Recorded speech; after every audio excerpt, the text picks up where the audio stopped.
In this video we're going to try and get rid of the snap hook. If you've got a severe snap hook, the ball starting left, turning more to the left, then we've got two issues that we've got to deal with here. We've got a club face issue and we've got a path issue. What does that mean? Club face and path. So if you're coming a little bit from what we call over the top or from out to in, and your club face is closed, well then everything's going left. So if you've got some severe left starting balls and then they're turning more left, then we've got two problems that we need to counteract here. You generally see this with people. I actually have this problem myself sometimes. I've got a couple of herniated discs, and sometimes in the middle of winter it's pretty hard to get through the shot, hard to get through the ball, and I get a little lazy, which then the club ends up crossing over before I've got my lower body out of the way. So if we're feeling a bit tired or you've got a few back problems, you're going to have this happen to you from time to time. So if you're somebody that does have a strong grip and you're getting a bit lazy here, or maybe you're hanging off that back foot, well, this club is going to cross over. It's going to be pointing left by the time you get it. And if you were to double whammy that by having a strong grip, which will close the club face more, well, then we're going to have a snap hook.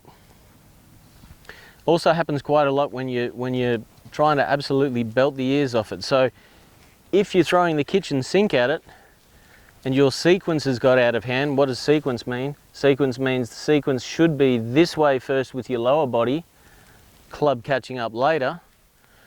And if your sequence is club first, whoops, it's crossed over, the club face is shut, body later, you're going to get a severe snap hook. So the first thing I'd suggest to snap hookers or anybody that's got a snap hook problem is firstly take a look at your grip, get some advice as to whether or not it's too strong or too weak or just in the right spot.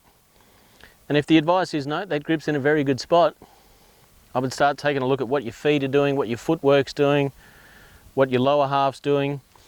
Is that clearing and getting out of the way first? Because that's a good impact position right there. That's not, and that's not.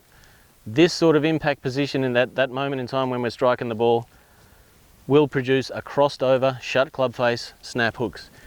So if I was to give anyone advice, take a look at your grip first, make sure it's not too strong, which produces a shut club face. Take a look at your path. If you think you're coming from inside, well, that's good. You should be coming a little bit from inside, but we don't want it starting left and going left. If you're coming over the top and getting lazy and the club's crossing you over, slow down. Hit a few slow ones, build it back up again. But don't just go for the full Monty, the 110%, probably lower it down to about 75%. Go from there. That would be my advice. So if you've got the snap hooks, I hope some of the tips in this video have helped you out here. Take a look at your grip first. Take a look at what your body's doing second. Am I clearing properly? And if you're doing all of those things, you should be hitting a much straighter shot. So go to your local PGA Pro, get yourself some advice. We hope that gives you some more consistency with your driving.